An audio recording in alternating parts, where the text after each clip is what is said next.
noches ya a todas las personas que se están incorporando a esta nueva transmisión en vivo de Socialite.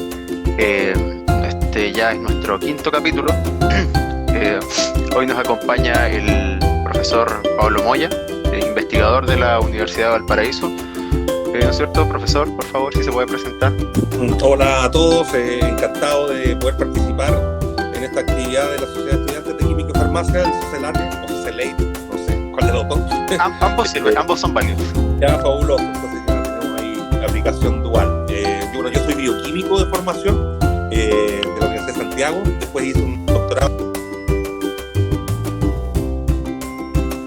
en Estados Unidos, un postdoctorado en el Instituto Nos cortando un poquito. El año 2013, ¿Perdón? ¿Me escucharon bien? No, yo al menos lo escuché cortado. No sé si chat pueden confirmar si se escuchó bien o si se nos cortó un poquito el internet en ese momento. Super, pucha, qué lata. Estoy justo con una expansora aquí, así que mejor internet no puedo tener. No, sí, ahí se estabilizó bastante. Ya, que que después del doctorado hice un postdoctorado en el Instituto de Salud Mental en Estados Unidos y el 2013 regresé a Chile al Instituto de Fisiología, al frente de la Facultad de Farmacia, en Facultad de Ciencias, neurogenética. Y en general nos dedicamos a estudiar las bases biológicas de la patología del sistema nervioso central. Y uno de los caballitos de batalla con los que trabajamos fuertemente es el TOC, que es lo que nos trae a colación. Justamente lo que vamos a tratar hoy día. Bueno, no sé si lo mencionó, pero el profesor, yo le dije profesor porque, claro, él también es académico de la Universidad de Valparaíso. Yo mismo soy alumno suyo, no sé si sabía. Sí, quizás no, porque nunca activábamos cámaras, pero gran parte del equipo de SOSEKIF actualmente estamos cursando su curso, profesor, valga la redundancia. Ya, bueno, vamos a ver si ¿Ya? van a unas décimas extra por esta invitación entonces. No. Ojalá, estaría bueno, ya. Entonces, profe, a lo que nos convoca. Nosotros tuvimos una semana para recolectar preguntas acá en Instagram y las hemos seleccionado todas y las vamos a ir haciendo ahora a medida que va avanzando el programa, ¿ya? Fabuloso, disparen. Hay que partir por la base entonces. ¿En qué consiste este trastorno obsesivo compulsivo TOC? Ya, bueno, el TOC es una patología psiquiátrica que es crónica. Ahí vamos a ir respondiendo algunas de las preguntas que vienen. Es crónica, eso quiere decir de que está presente muy a menudo a lo largo de la vida de las personas que lo padecen y que lamentablemente es una patología que puede llegar a ser súper debilitante en algunos individuos. El TOC está dentro de las patologías mentales más frecuentes y dependiendo de los distintos estudios epidemiológicos varía entre un 1,5 hasta un 3% de la población mundial. Lo cual es N, es mucho. Como comparador, puedes decir, pero bueno, ¿cuánto es 3%? Así, como poco. Bueno, la esquizofrenia, por ejemplo, es como un 0,8 a nivel mundial, 0,8. Entonces estamos diciendo que al menos hay al menos 3 veces más que esquizofrénicos, pero individuos que padecen TOC. En general el TOC se caracteriza, como su nombre indica, por la presencia de dos grandes síntomas, que son las obsesiones y las compulsiones.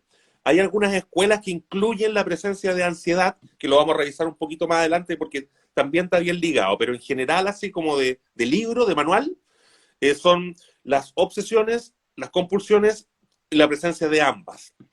Cuando hablamos de obsesiones, en términos simples, como son del Socialate, o Socialate, son pensamientos, imágenes o impulsos que se le aparecen en la mente, que se le meten en la cabeza a las personas y que se repiten de manera dramática y que empiezan a aumentar la ansiedad de las personas. Dentro de estas obsesiones podemos incluir, por ejemplo, tener miedo a contaminarse, tener miedo a los gérmenes, que es un miedo que está evidentemente en estos meses espantosamente exacerbado, ¿cierto? Producto de la pandemia. Otra de las obsesiones es el temor a perder algo, a extraviar cosas, a la ansiedad por olvidar, el tener temor por perder el control sobre las cosas o sobre las situaciones o sobre mi propio comportamiento, tener temor a a la presencia de pensamientos agresivos hacia los demás o hacia uno mismo, o sea, el tener el miedo a infligir daño, tener pensamientos no deseados, como tipo tabú, religiosos, sexuales, ¿cachai? O de daño también. Y el otro, que también es como bien característico dentro de como las caricaturas o de Hollywood, es el de las obsesiones por simetría o por el orden perfecto. Y en general, las personas se ven compelidas o se ven prácticamente obligadas a realizar comportamientos o rituales, ya sea comportamentales o mentales, que hay una necesidad, así hay como una urgencia de hacerlo, como una respuesta a esa obsesión. Entonces tenemos que dentro de las compulsiones tenemos la limpieza excesiva, el lavado de manos excesivo, el ordenar, el organizar las cosas de una manera particular y precisa, que no necesariamente tiene que ser muy racional, el chequear, el comprobar las cosas de manera repetida. Por ejemplo, cerré la puerta y la cierro y después me devuelvo y la cierro y después lo vuelvo y la cierro, entonces me quedo como reverberando en el chequeo de que algo me estoy asegurando que está bien. Si el horno está apagado, por ejemplo, el conteo, el orden en general. Esas son más o menos, entonces en el fondo uno puede distinguir que hay como una correspondencia entre ciertas compulsiones que se generan a partir de las obsesiones. Sin embargo, en algunos casos de extrema gravedad, se pierde esa correspondencia. Entonces ya personas por alguna cosa de simetría terminan haciendo cosas de higiene, ¿me entendí? Entonces, pero es más o menos así el constructo. Perfecto. A nivel neurológico, Uh -huh. cómo se identifica cuáles son los procesos neurológicos o químicos que se ven alterados, que cambian? Ya. Es importante decir de que la etiología del TOC todavía se desconoce. No sabemos cuál es la causa. Entonces, no hay una forma de identificarlo, como puede decir, un diagnóstico a través de un escáner que nos indique esto es un TOC. ¿Cachai? Como sí puede ser algunos tipos de marcadores en enfermedades neurodegenerativas. Entonces, existen hallazgos que nos indican cuáles son los procesos que están involucrados. Entonces, la identificación no ocurre a nivel neurológico, pero sí que podemos decir que los estudios de imagenología cerebral han encontrado hallazgos neuroanatómicos que sí son súper consistentes y por lo general empiezan, o sea, podemos distinguir alteraciones a nivel de la corteza frontal y estructuras subcorticales que involucran a los ganglios de la base y al tálamo. Y dentro de esos cobran relevancia porque bueno, el sistema del cerebro en general funciona a través de circuitos, que son en el fondo núcleos cerebrales que se comunican y que tienen distintas funciones y que generan bucles o loops. Y dentro de esos, uno de los bucles más relevantes para el control de los planes motores, de la planificación motriz, y en el fondo de la toma de decisiones de cuáles son las acciones que yo genero, ¿cierto? Desde el centro ejecutivo, se conoce como el circuito córtico estriado tálamo cortical. Y ese circuito se ve particularmente afectado en los individuos con TOC, pero no es único. Ese circuito también se ve afectado en patologías como el síndrome de Tourette. Entonces, existen estas regiones en general, permiten, en este loop subyace la capacidad que tiene el cerebro para poder controlar el comportamiento y también la regulación emocional. Están en algunas partes involucradas. En general podemos decir de que esta como red cerebral está involucrada en las partes de alteraciones de las funciones esenciales de los pensamientos obsesivos, porque tenemos el control ejecutivo, ¿cierto? Que está dado, ¿cierto?, por la corteza prefrontal, fundamentalmente prefrontal ventromedial y órbito frontal. Y a nivel neuroquímico, existen como tres grandes hipótesis. Una que viene desde la farmacología, que es que la única farmacoterapia en este momento aprobada, y esto ha sido por décadas, que funciona es el uso de los famosos inhibidores de recaptura de serotonina. Entonces hay una hipótesis serotoninérgica que está fundada en la farmacología. En algunos casos, la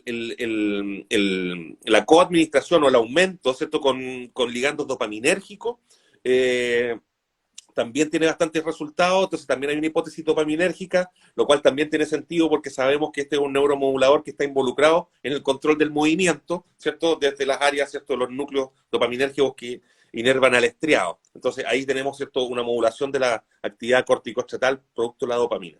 Y en los últimos años, la hipótesis de glutamatérgica ha cobrado harta evidencia por hallazgos que vienen desde la genética de modelos animales, como son las cosas que trabajamos en el laboratorio, en mi caso en particular, y además porque dentro de este loop córtico-estriado-tálamo cortical hay neuronas como las de la corteza, que son piramidales, ¿cierto?, que utilizan glutamato para comunicarse. Entonces, tiene como un sentido neurobiológico que el glutamato también está alterado.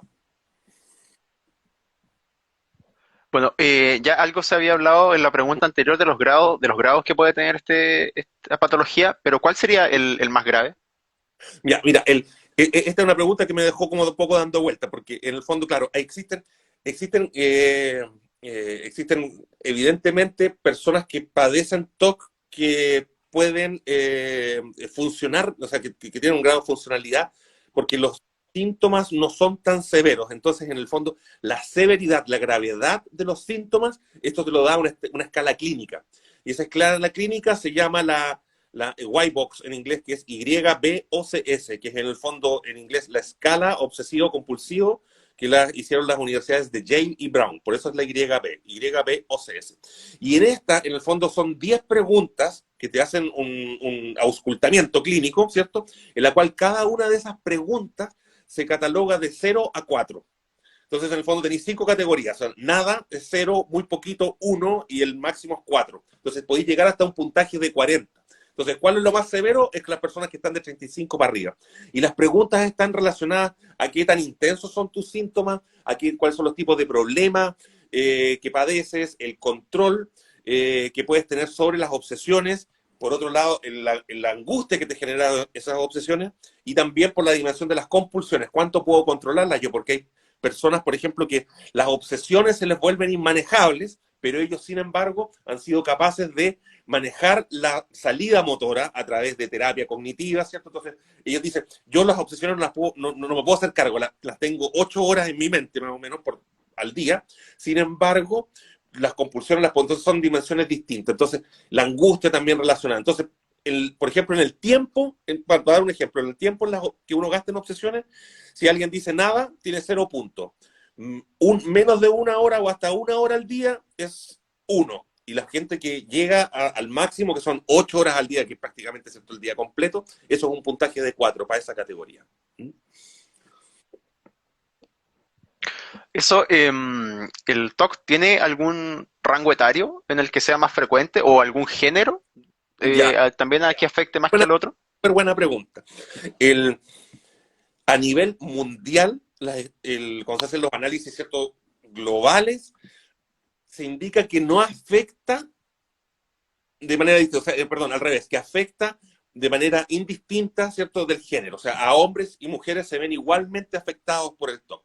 Sin embargo, en las estadísticas de algunos países que las tienen más refinadas, como en el caso de Estados Unidos, se ha visto, por ejemplo, que en el año de las últimas que leí yo, 2012-2013, existe 3 veces más presencia de TOC en mujeres adultas que en hombres. Pero eso, en el fondo, llevarlo al global, la literatura indica que no lo es. Los síntomas del TOC por lo general aparecen entre preadolescencia y adolescencia. Estamos hablando como entre los 13, los 18 o 15, 19, dependiendo de la escuela que esté publicando. Pero por lo general también aparece en infancia, entre los 10 o 12. Es más, hay casos en los que se ha reportado la aparición de síntomas a nivel clínico en niños de 4 años. Por lo general, cuando uno ya entra a la adultez, digamos entre los 20 y 23, las posibilidades de ser diagnosticado con TOC caen de manera considerable. Sin embargo, también hay personas que se escapan de la norma y que pueden ser diagnosticados con TOC a los 30 años. ¿Sí? Entonces, convengamos de que es más o menos entre los 13 y los 18 en preadolescencia. También hay otro pic entre los 10-12 y obviamente tenemos los que se nos disparan de la curva. Y lo otro que decían con respecto a etnia. No hay ningún dato que hasta ahora publicado en literatura que indique que hay alguna etnia o origen o ascendencia genética, por no decir raza, que sea más susceptible del TOC que otras. O sea, todos estamos afectados por igual. Vamos a seguir con las preguntas, pero también recordamos al chat que si tienen alguna pregunta la pueden hacer en vivo en la caja de preguntas o directamente en un mensaje y también las vamos a ir seleccionando para que puedan ser respondidas, ¿ya? Súper. Em, ¿Puede de alguna manera ser hereditario? El TOC tiene un componente muy fuerte hereditario. Se ha demostrado a nivel de los estudios en familia que la probabilidad de desarrollar la patología aumenta considerablemente cuando uno tiene un hermano, tiene un papá o tiene un hijo. En el caso, por ejemplo, si uno tiene un individuo con TOC, que diagnosticado con TOC y que tiene un gemelo, ¿cierto? Digamos, monocigótico, tiene 90% de ser diagnosticado. En el caso de los disigóticos, como nosotros le llamamos mellizos, eso baja a 50. Ese es un ejemplo fabuloso que te da cuenta en el fondo cómo la contribución genética aporta, ¿cierto?, al trastorno. Dicho eso, sin embargo, todavía no encontramos un puro gen o un grupo de genes a los cuales echarle la culpa. Existen varios indicios de genes potencialmente candidatos. Sin embargo, los estudios más modernos, en los que se utilizan análisis de estudios de asociación a nivel de genoma completo, mirando muchas variantes, o sea, digamos millones de variantes, no hay datos significativos desde ese punto de vista de estudio. Probablemente por una limitación en el tamaño de las muestras. Para hacer genómica psiquiátrica se requieren cientos de miles de pacientes que todavía no se han recolectado para poder hacer esos estudios. Y además tenemos que considerar de que es una genética de tipo compleja. No es como mendeliana, como uno quisiera decir, por ejemplo, la genética ha aportado mucho en el área de la cardiología y uno dice, ok, tengo una mutación puntual que es responsable de una cardiopatía congénita. Y que, bueno, dice, y aquí tengo la mutación, se nos echó a perder la proteína, el canal X, ¿cierto? Y tenemos algo. Lamentablemente, la psiquiatría sufre con tener que encarar genética súper compleja, genes de variantes con baja penetrancia, no es mendeliana en absoluto. ¿Cachai? Entonces, sí tiene un factor, pero todavía no se descifra. ¿Cuál es la tasa de TOC acá en Chile, en nuestro país, más o menos? La tasa de En la prevalencia. Lista Nacional de Salud no incluye los estudios de TOC. Entonces, nosotros si pudiéramos, si asumimos de que estamos dentro de un país promedio mundial, podríamos decir que es el 3%, entonces estaríamos hablando como de 500.000 de habitantes. Pero no se han realizado los estudios. O sea, la encuesta nacional de salud, la última, ni las anteriores tampoco lo han incluido. Pero no obstante, medio millón es un número súper grande, súper importante. Queramos tener más financiamiento con respecto al porcentaje de población que lo padece.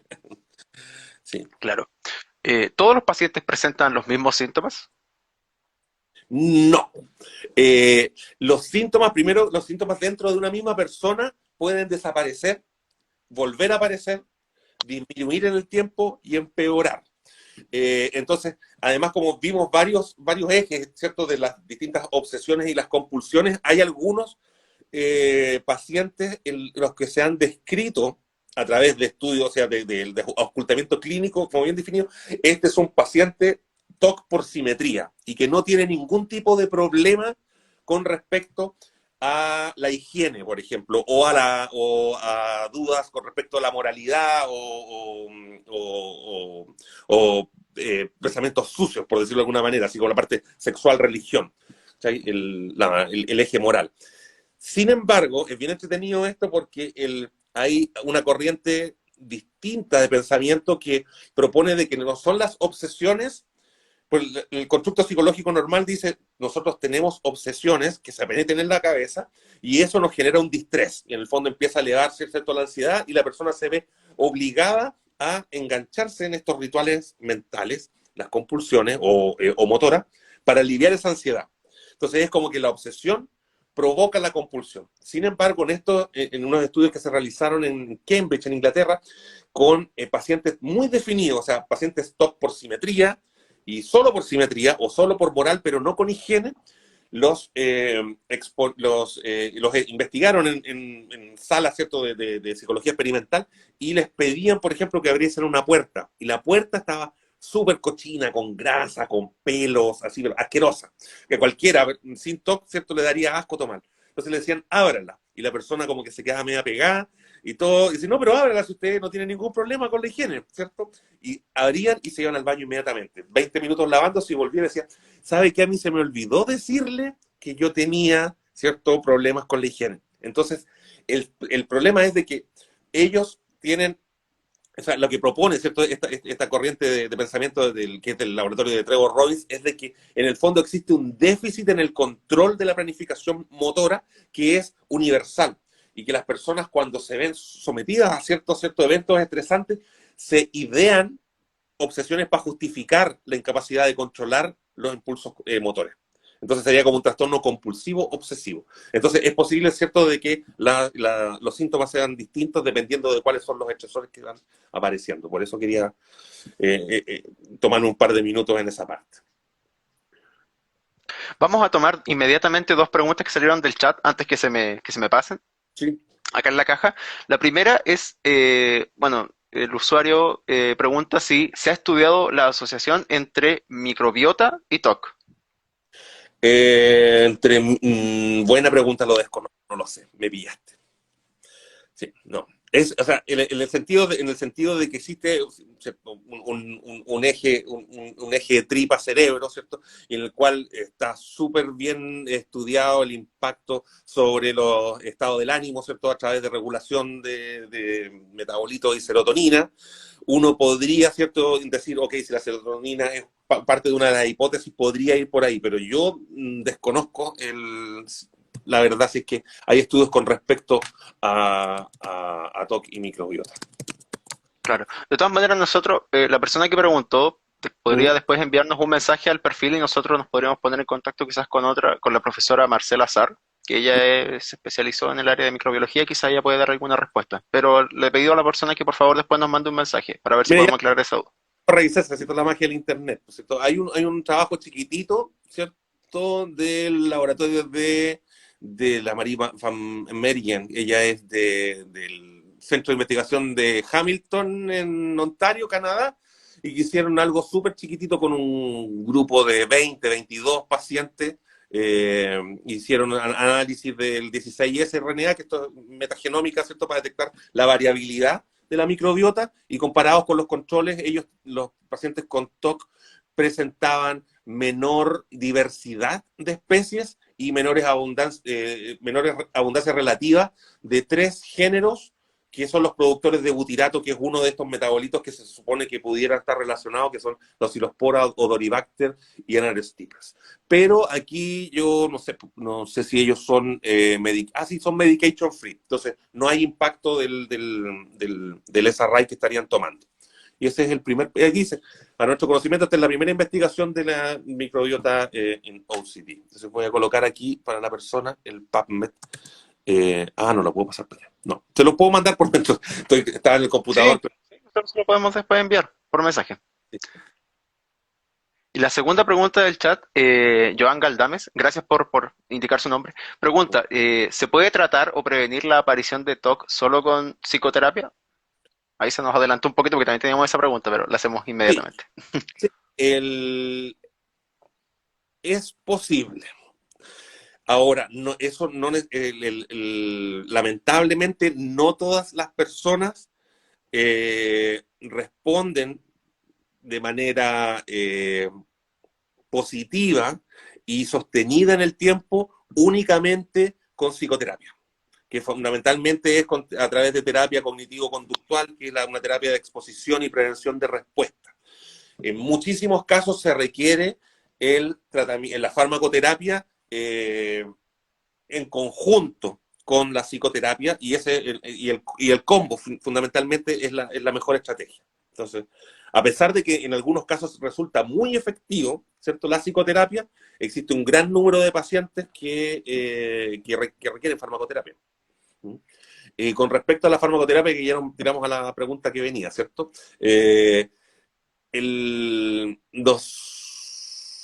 Aquí teníamos, ¿cierto? Que bueno, evidentemente que estamos el problema de que si estamos con medicamentos, ¿cierto? Y con psicofármacos, ¿cierto? Tenemos riesgos asociados a las distintas opciones de tratamiento, que a pesar que casi todos son inhibidores de recaptura de serotonina, hay distintos, hay algunos que son como tipo clomipramina, ¿cierto? Que tienen efectos dopaminérgicos, y otros que son inhibidores selectivos de la recaptura de serotonina, que ahí están fluoxetina, citalopram, sertralina, duloxetin, etcétera, y todos tienen perfiles de efectos secundarios que también varían.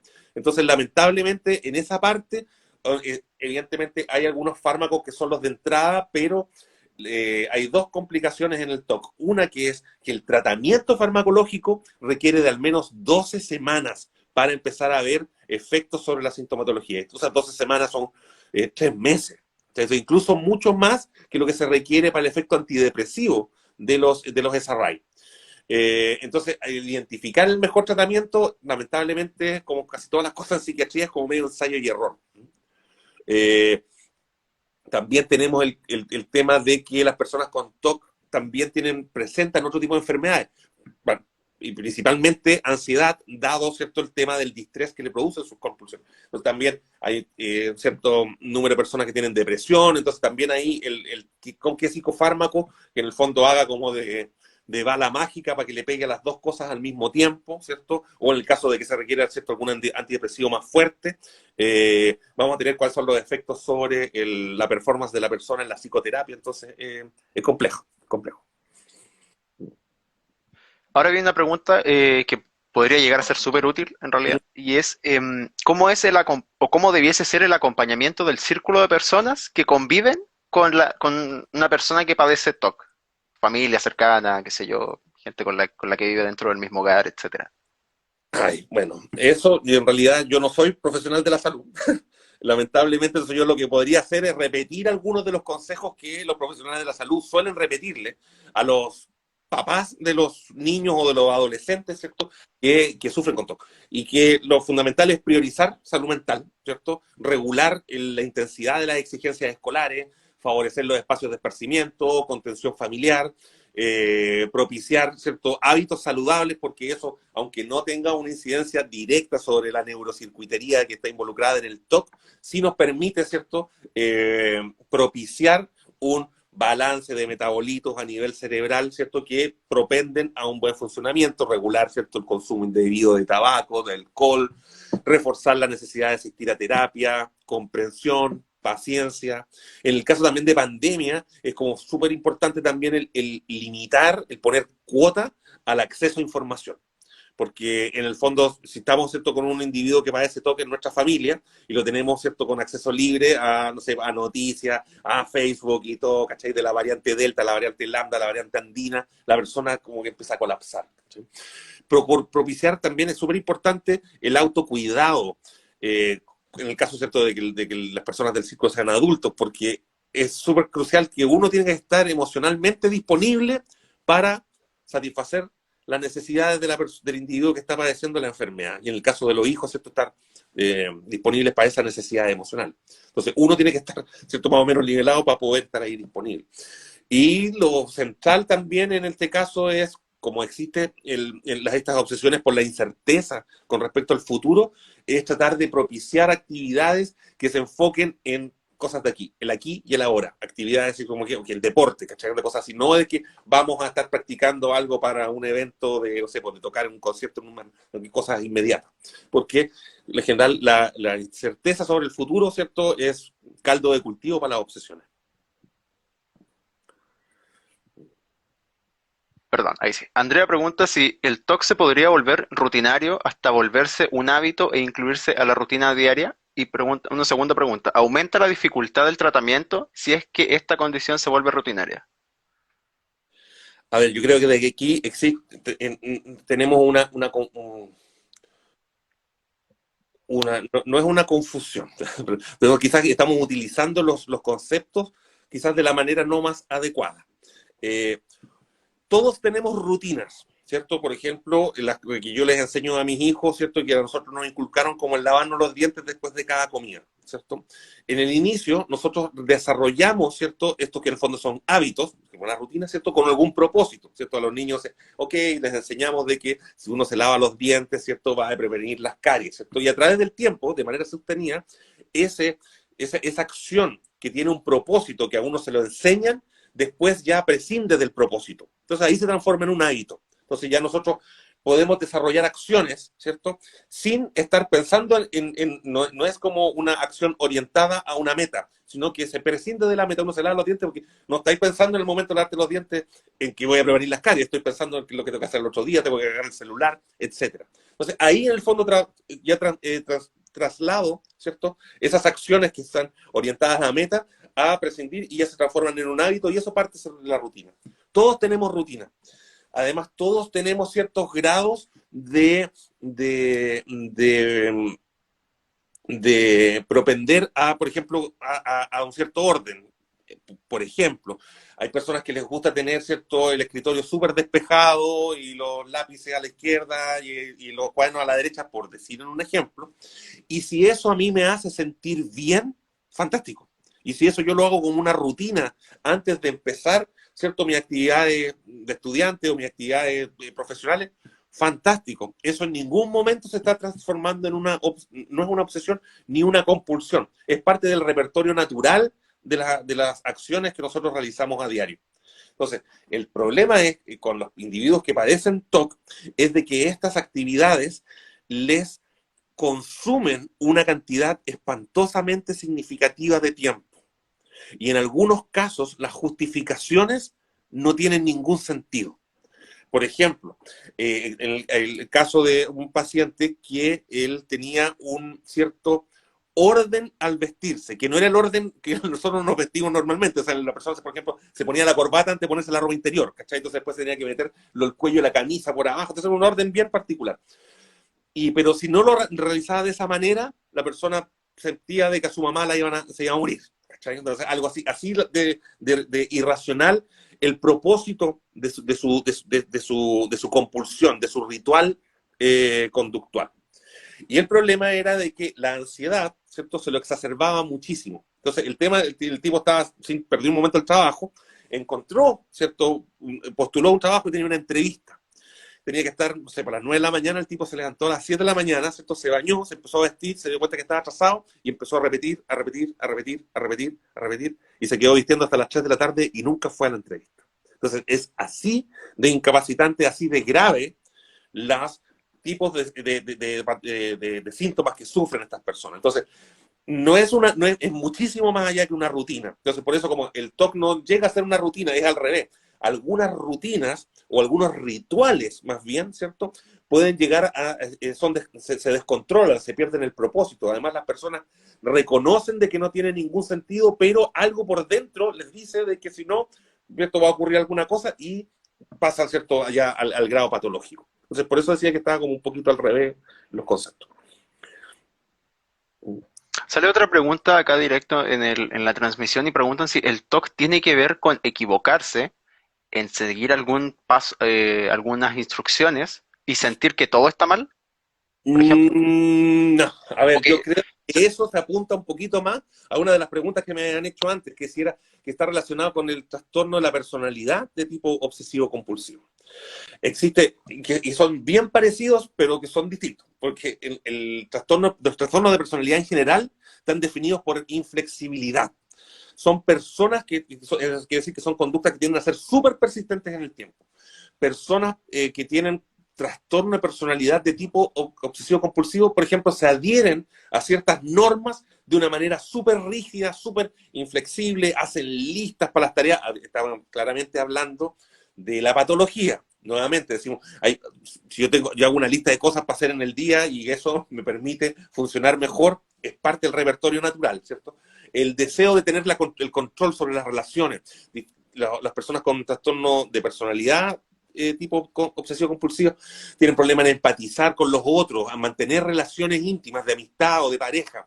dedicaciones brutales, ¿cierto?, al trabajo, son como estas como personalidades, como anales, como le dice, así como que las personas así como todo a nivel perfecto, ¿cierto? Y problemas, ¿cierto?, de autoestima, de propósito. Entonces, hay un overlap considerable, pero hay dos cosas básicas que nos hacen distinguir entre el trastorno de personalidad, obsesivo compulsivo, y el TOC.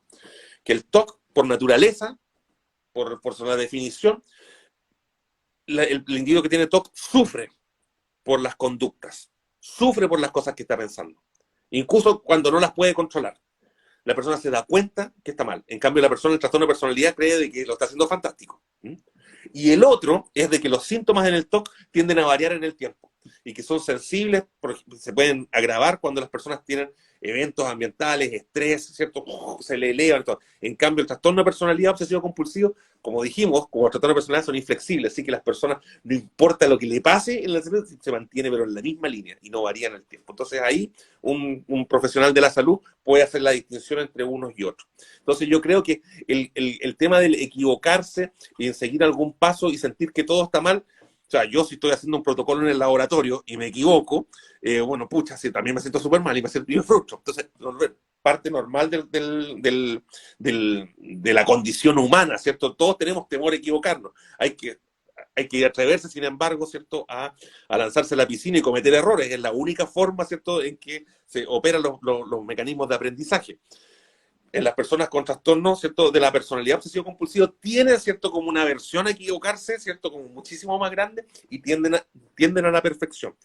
Sin embargo, las personas con TOC no va por ese lado, no va por el lado del camino. La persona con TOC probablemente va a estar muchísimo más angustiada, ¿cierto?, por cosas que le pasan, pero ellos generan otro tipo de rituales mentales, por ejemplo, esa cosa como de contar todas las cosas en múltiplos de 3. Entonces, ¿y por qué pasa eso? No, porque si no hago eso, me voy a enfermar. Entonces no tiene nada que ver, ¿cachai? Onda una cosa con la otra.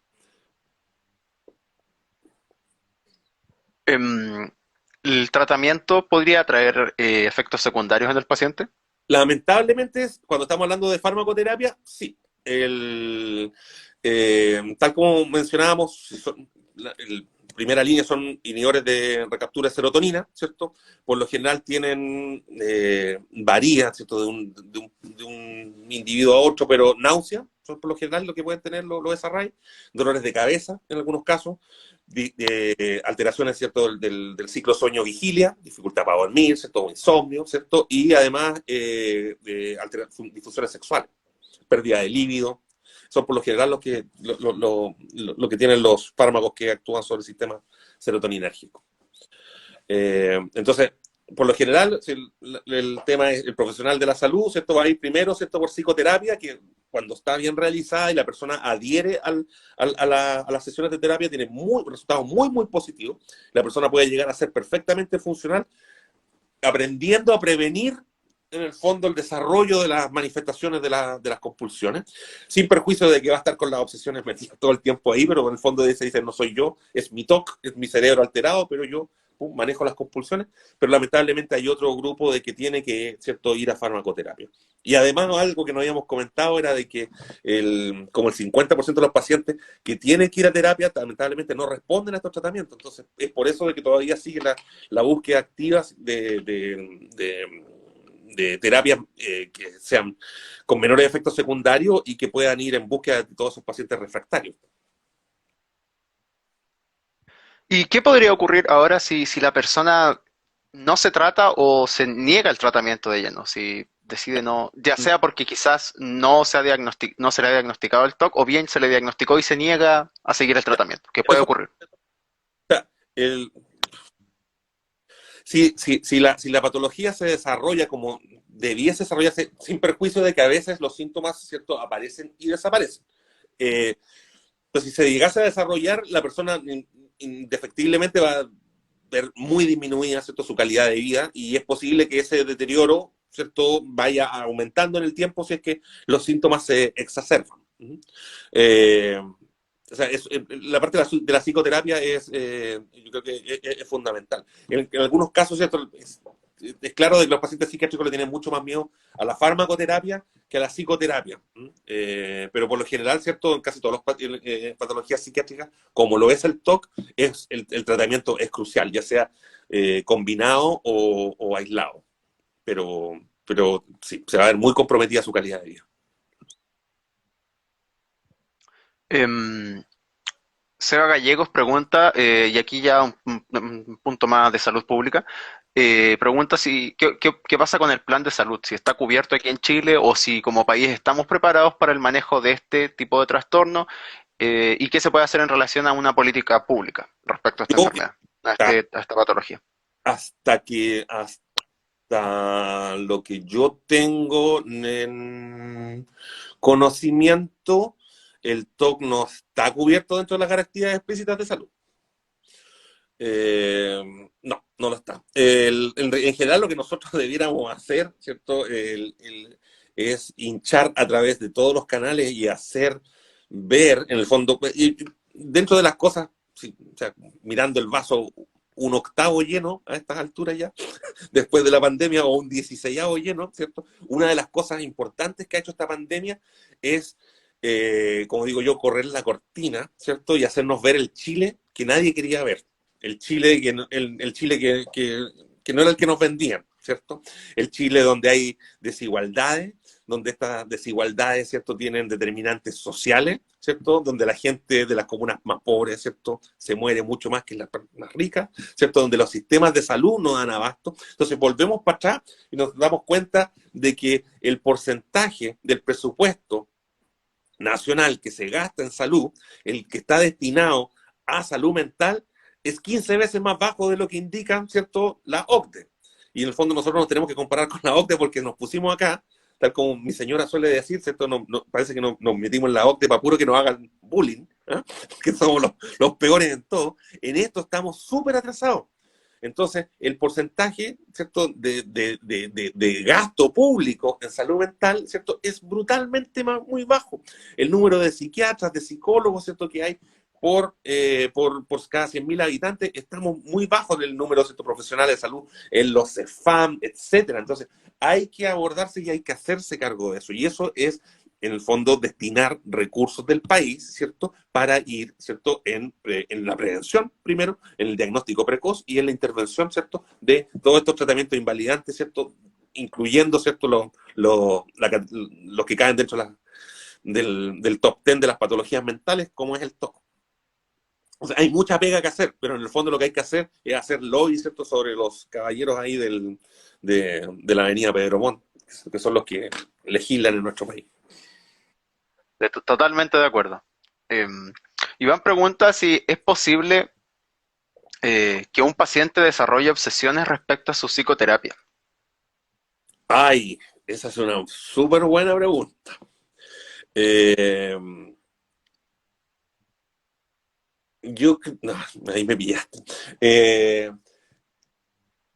yo no creo que presente obsesiones. Yo creo que una persona, ¿cierto?, por lo general que asisten a, a terapia, se enganchan, ¿cierto? Les gusta la terapia, pero al punto de generar obsesión por ella, no creo que la categorizaría así. Yo creo que quizás se pueden volver, ¿cierto?, como emocionalmente muy dependientes, ¿cierto? Y en el fondo es el tema del cómo se desenganchan después de que digo, oh, si no estoy con mi terapeuta, ¿cierto?, no puedo hablar, pero bueno, eso es parte de la pega que tiene que hacer el terapeuta, ¿cierto?, de entrenar a la persona para que se vuelva, ¿cierto?, para que se autovalide, ¿cierto?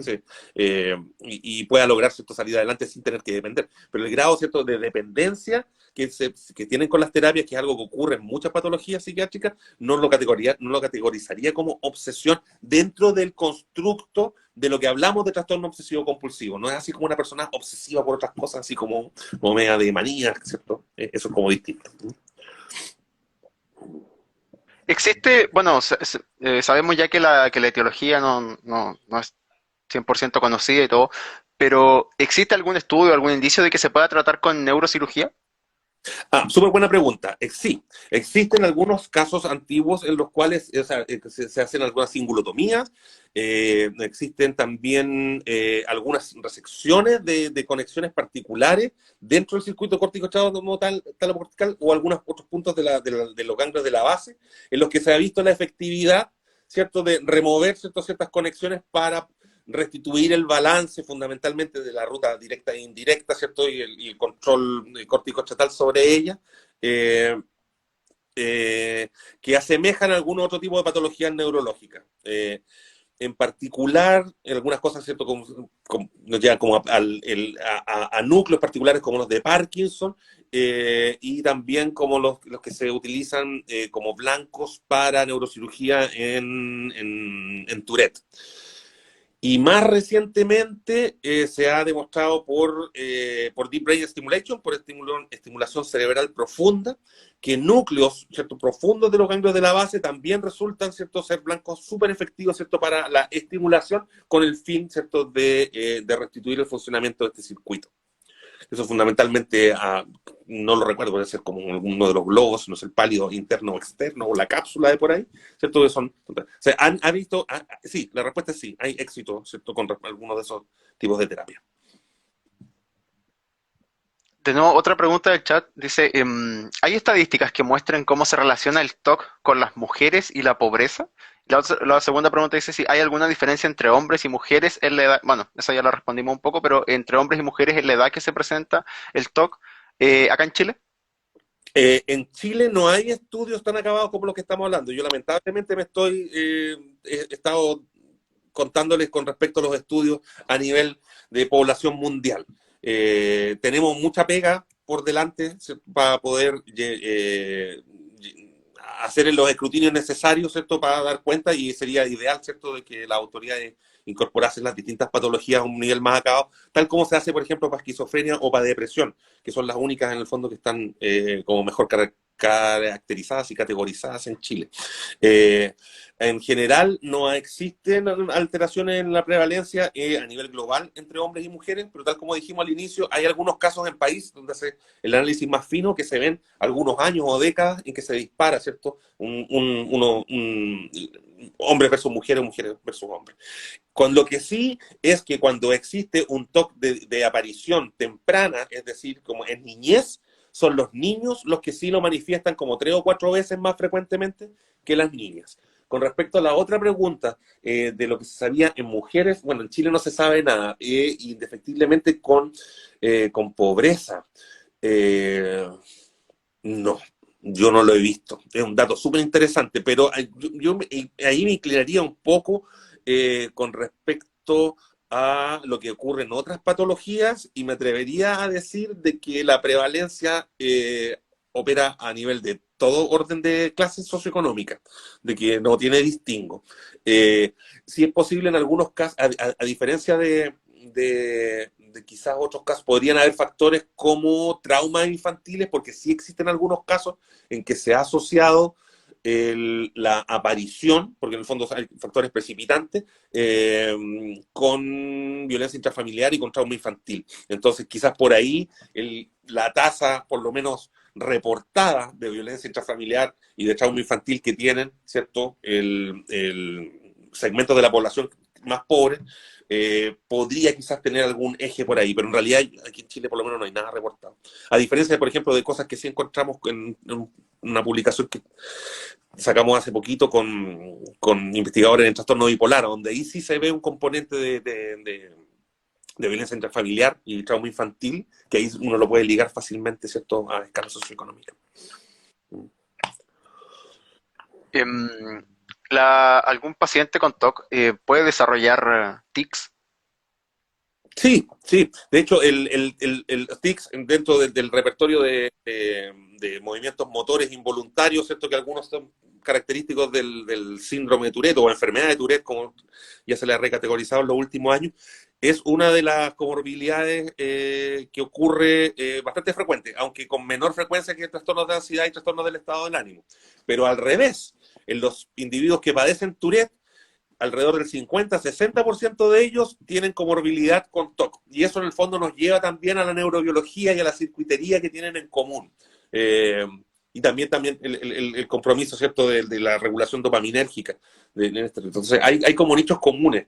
Y en general, como en casi muchas de otras patologías, como que empiezan a difuminarse un poco las categorizaciones clínicas, o sea, netamente clínicas, que disponía la psiquiatría, ¿cierto?, durante muchas décadas, y que lamentablemente, ¿cierto?, no nos ha llevado a ninguna parte, ¿cierto?, en cuanto a la mejora o a la búsqueda de nuevos medicamentos. En el fondo ya la distinción entre un trastorno bipolar 1 y un trastorno bipolar 2, ¿cierto?, a nivel clínico súper fino, y nos sirvió durante décadas, como digo, ¿cierto?, para categorizar, pero para la búsqueda, ¿cierto?, de nuevas terapias y de entender la fisiopatología de las enfermedades, no tiene mucho sentido. Entonces, en la última década ya como que visto, ¿saben qué? El manual diagnóstico de los psiquiatras, como que para afuera, y concentrémonos en dominios particulares que que incluso pueden presentarse en distintas patologías clínicamente distintas, por decir, por ejemplo, alteraciones en la memoria de trabajo. Uno las puede ver en depresión, las puede ver en esquizofrenia, ¿cierto? Puede verla en algunos casos, ¿cierto?, en TOC. Entonces, okay, yo vamos a circunscribirnos a cuáles son el circuito que ve memoria de trabajo en particular, cuáles son los genes involucrados, cuáles son las moléculas, cuáles son las partes del cerebro, y aquí nos circunscribimos y trabajamos en cómo mejorar la memoria de trabajo, y después eso va a ir a tributar las distintas patologías. Entonces es un criterio de investigación a nivel de dominios, ¿cierto? Más allá que la patología, que es como una constelación de síntomas brutal y como súper dispersa. ¿El TOC podría llegar a desencadenar algún tipo de ataque de ira? No lo sé, es una buena pregunta, me lo pillaste. Yo creo que los ataques de ira pueden venir por muchísimas cosas, y quizás los niveles de diestrés que presenten los pacientes de TOC podrían, ¿cierto?, ser las tesalas de ataques de ira, pero no hay una relación particular entre TOC y ataques de ira que por lo menos yo maneje, y que vuelvo a hacer el disclaimer que yo no soy clínico, así que lo siento. Ahora se me vino a la mente que estábamos hablando de este tema, que quizás hay un video que salió, que es un video de aquí de Chile como de los años 60 más o menos, de este caballero, el Super Taldo. Sí, sí, Si sí, por ese video. no más tarde. Bueno, esa persona después ha Sí. sido, años después fue invitada a varios programas de televisión y ahora tiene una condición normal. Entonces, quería saber si ese paciente era un tipo de TOC o era otra enfermedad mental que estaba teniendo. Un Tourette puro, él, el que tenía. Él era síndrome de Tourette, sí. Y yo no Ya. sabía, yo me acuerdo, eso era el programa Mundo, ¿cierto? Del Sí, hermano, sí, es súper antiguo. yo creo que 70 o principios de los 80, no era tan antiguo, así que me tiraste ahí como un par de décadas más. Eh, yo creo que o a lo mejor era de antes, no me acuerdo, en realidad no sé de cuánto era el Supertal, pero él era un caso de síndrome de Tourette puntual, y yo desconocía, ¿cierto?, cuál es su condición actual. En este momento no he vuelto a ver en qué está esta persona, que se hizo lamentablemente famoso, ¿cierto?, a partir de su condición. Y o sea, yo me alegro mucho de que haya tenido, ¿cierto?, terapia y un buen tratamiento, ¿cierto?, para controlar, ¿cierto?, los tics brutales, ¿cierto?, y la coprolalia que presentaba, en la cual se hizo, ¿cierto?, infamemente famoso. No, pero eso era Tourette. Porque si lo asociamos ahora hace poco, hace un tiempo atrás, salió una noticia también en TVN de otra joven que que presentaba unas respuestas muy similares a las de él. E incluso ahí justamente usted también creo que salió en esa nota.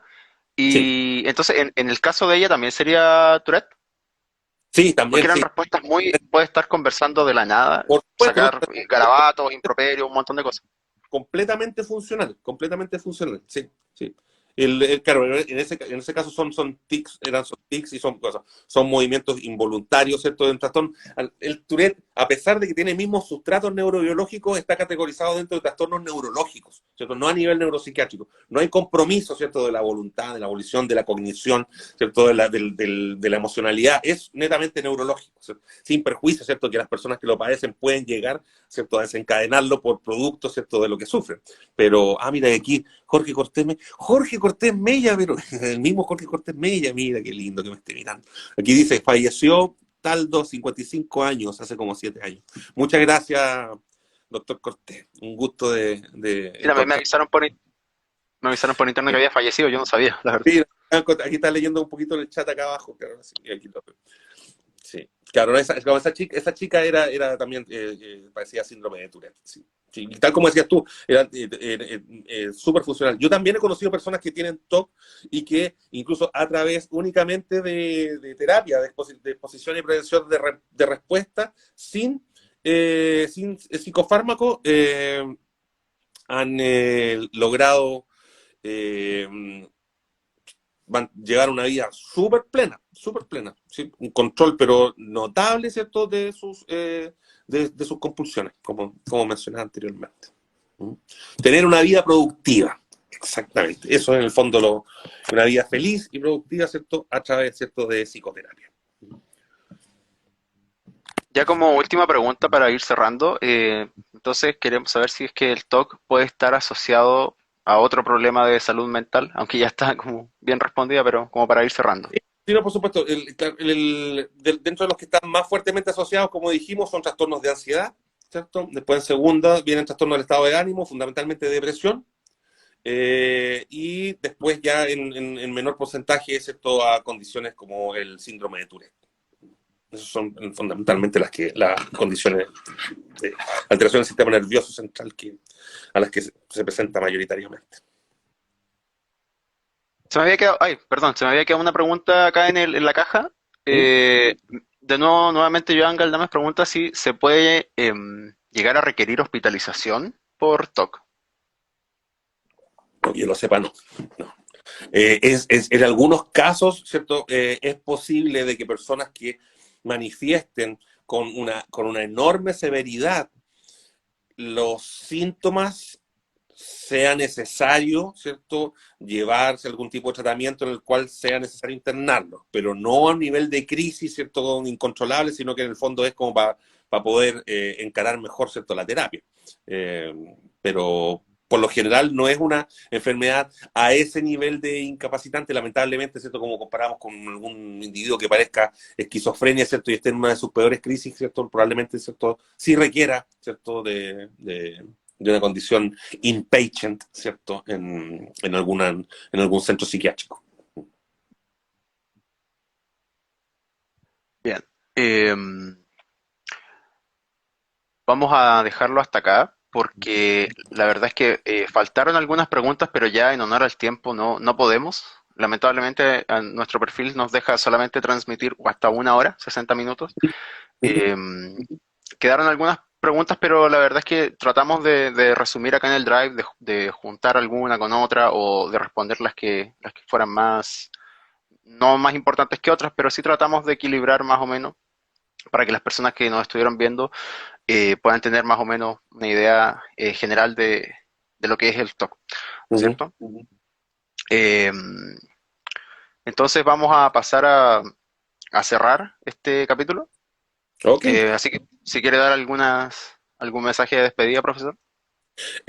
Bueno, quiero agradecer, ¿cierto?, todos los comentarios, los corazoncitos que han aparecido ahí, ¿cierto?, las personas que logré ver, que reconocí. Agradecer, evidentemente, ¿cierto?, la iniciativa de los estudiantes de Química y Farmacia de la Universidad del Paraíso por llevar a cabo este tipo de actividades, ¿cierto?, que van en áreas, ¿cierto?, de difundir a la comunidad los distintos, ¿cierto?, tópicos que están revisando. En el caso, perdón, porque lo agradezco mucho, porque es súper necesario desmitificar las patologías psiquiátricas, ¿cierto? Existe como hay un peso, un halo, ¿cierto? Como oh, el loquito del barrio y todo eso, esa cosa, como que sacar ese mito. Las patologías psiquiátricas son patologías, ¿cierto?, biológicas, ¿cierto?, que tienen un sustrato en un órgano que se llama cerebro, ¿cierto? Y estamos haciendo lo mejor posible como comunidad científica, ¿cierto?, para tratar de entenderlas, pero es súper importante que nosotros las reconozcamos, ¿cierto?, como patologías, ¿cierto?, que cualquiera de nosotros, ¿cierto?, puede padecerse. Entonces, bajarle esa carga, ¿cierto?, de mito, ¿cierto?, sirve, ¿cierto?, para hacerse empatizar, sobre todo con las personas, y actividades como esta, ¿cierto?, logran, ¿cierto?, ese cometido para poder llegar a toda la comunidad en un diálogo que espero que haya sido simpático y entretenido para tratar de aclarar un poquito los conceptos y ir avanzando en el conocimiento. Eso es lo que nos interesa. Sí, de todas maneras, ese es el objetivo principal que tiene SOSEKIF, sobre todo con estos SOSELATE, con las infografías, con todo lo que estamos subiendo constantemente, difundir ciencia a la mayor cantidad de gente posible. Así que le damos las gracias, profesor, por estar con nosotros, por haberse dado el tiempo de participar. Yo por mi parte me despido también, nos vamos a estar viendo en 2 semanas más, si no me equivoco. Nos quedan todavía 2 capítulos de SOSELATE en este semestre, en esta temporada. Así que los invitamos a que se sigan conectados en todas las próximas transmisiones. Y yo me despido, ¿cierto? Hasta luego, profesor, que esté muy bien. Nos vemos. Cuídense, gracias a todas las personas del chat que estuvieron ahí Te ganó la y hasta la próxima. Me gané la 10ª, bien. Sí, muy bien. Chao, chao. Chao, gracias.